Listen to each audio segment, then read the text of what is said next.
Hey everyone, welcome back to Aussie Homeschool Adventures. My name's Jo. It's great to have you here. If you're new to my channel, welcome. I'm so glad to meet you. If you're a returning subscriber, welcome back. It's nice to see you again. So this is my first video of 2022. Took a bit of a break over Christmas and New Year and my birthday, so I'm back. I am planning my back to homeschool playlist videos for 2022. This is the first video in that playlist, and they're all going to be part of a collaboration with a bunch of other Aussie homeschool mums here on YouTube. We're all sharing our different videos, and we're going to compile them together in one playlist that's being hosted by Danny at One Single Joy.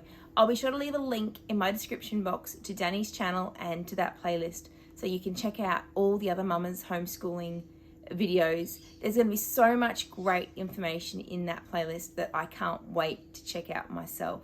I love watching other videos on YouTube. I love getting inspiration and ideas and encouragement from other mums that are homeschooling just like me.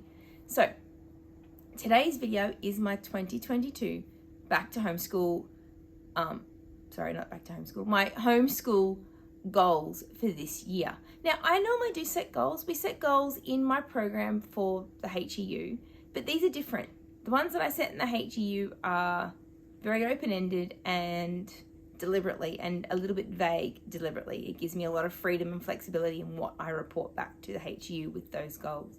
But then I set goals personally for myself for the year.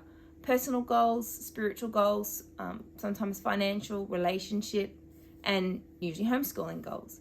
So this year my goals for homeschool I'm going to share here with you in the hope that they might inspire you to set some goals and encourage you in your goal setting as well. I'm going to share my 2022 homeschool goals with you in the hopes that they will inspire you to maybe set some goals for your schooling or to add to your goal list for your school as well. So my goals probably aren't traditional goals in as much as they are measurable and objective and easily obtained as being successful. And that's okay for me. I like having these vague, overarching ideals, because that way at the end of the year, if I haven't hit it to the T, I can kind of go, well, I sort of did okay on that, and I can feel better about myself. I know all the goal setters are cringing and going, oh, that's terrible logic, but it works for me. So my first goal for the year is to actually finish a year's worth of particularly maths and our language books. The last couple of years we've been really out of sync with our books, and we haven't done a whole book's worth in 1 year. So last year we deliberately finished pretty much our maths and language books up. I've actually still got like a couple of weeks of maths for my oldest daughter. So we're going to try and knock that on the head this week coming before we actually start our New Year's curriculum. Probably around that 27th of January-ish, give or take. I'm not sure. I haven't picked a date yet. We'll start when we're ready. I'm still gathering curriculum supplies, waiting for things to come in, buying stuff. So once I'm ready and our room is ready, our room is not ready. Once our room is ready, I'll actually show you our room. We'll start school then. So our goal for this year is to do a whole year's worth of English and maths. And then our other subjects as well would be great if we could do a whole year's worth of them, but I'm realistic. Things like our science curriculum books that I've chosen, or we've chosen, I should say, because we've actually chosen another science to add into our mix this year.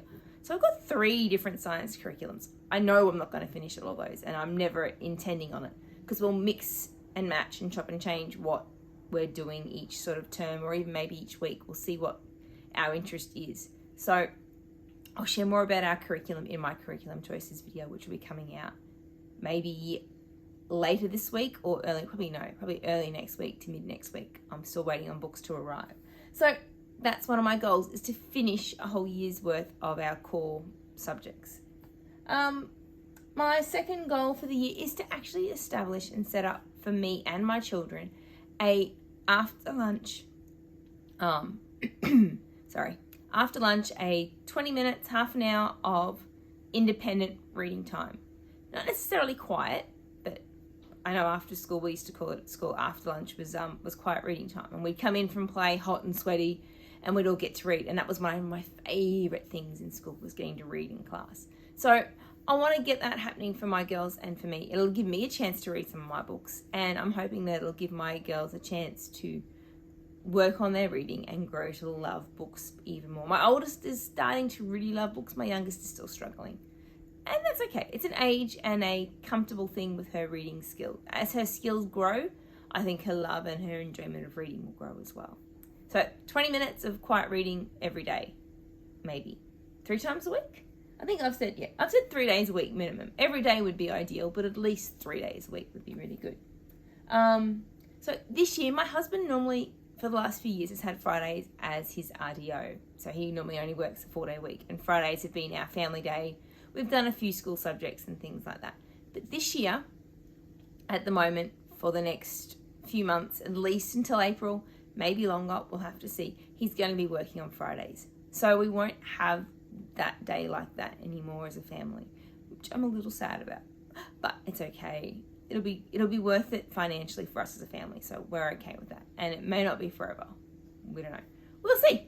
We'll see what the year brings. So Fridays for us, I'm going to do what a lot of homeschoolers do, and we're going to call it Fun Friday. So I'm going to play lots of board games with our girls. My girls got a bunch of new educational board games for Christmas, and we're going to play a whole bunch of those on a Friday, as well as doing a little bit of our language arts and our maths lessons on those days, because our curriculums now, most of them are actually designed for a 5-day week. We can kind of squish the 4 days in, like the 5 days into 4, kind of, but I think they'd rather but do it in the 5 days and have 5 shorter lessons than 4 slightly longer ones. So that's our plan for Fridays. It'll be a fun Friday. We'll do our science activities on that day as well, like experiments and stuff, because that leads me into my next goal, is to do more science experiments. We've done a little bit over the years, but this year I really want to focus on doing some hands-on fun science experiments and lessons with my girls. The other goal I have, and this one's for me personally, is I have my beautiful planner. And I'm just going to hold it up carefully. I'll share more in my planning video with this one. Is I have from Unbound Homeschooling our Homeschool the Easy Way planner, and I will be using this to plan out our homeschool year in.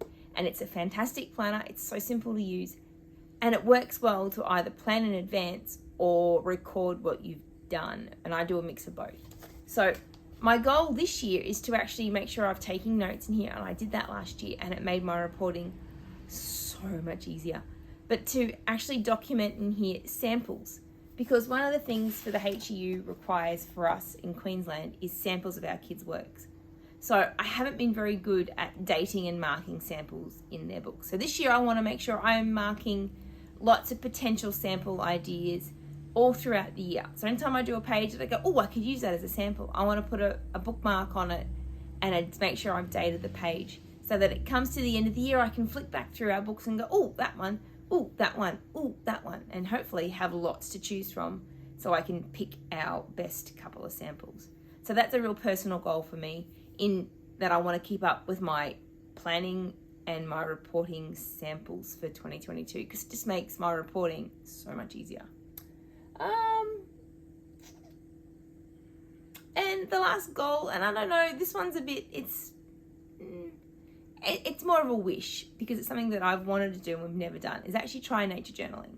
We've never done it as a family. We've never really done it as a school thing. It's something that I keep looking at and going, oh, I love the idea of it, and I'm just not sure that we're those sorts of people, but I want to have a red hot go at it. I've got some beautiful little A5 white notepads, and we live on acreage, so we've got lots of nature around us, and I want to encourage my girls to try and draw more of what they see, or to make leaf rubbings and to do things like that. So we'll see how this goes. I'm not 100% convinced, but it might sneak into our Fun Fridays program, is something like nature journaling. So we'll see how we go. So that's my goals for 2022's homeschool year. They're, like I said, they're a bit vague, but they're not super vague. They're for us what I think will help my homeschool year to be a good year. It helps me and my children to have a bit of a focus and a bit of a drive, something to aim for and to plan our year around. So I hope you find this video helpful. I hope it was interesting. If you like it, please do hit the thumbs up button and share it with your friends. It really does help me out, and it helps this channel to grow. And it helps other mums out that might be starting their homeschool journey as well. Please, if you haven't already, do hit that subscribe button and follow me along on this crazy homeschool journey that we do. And I will see you in the next video. Have a great week. Thanks for watching. Bye.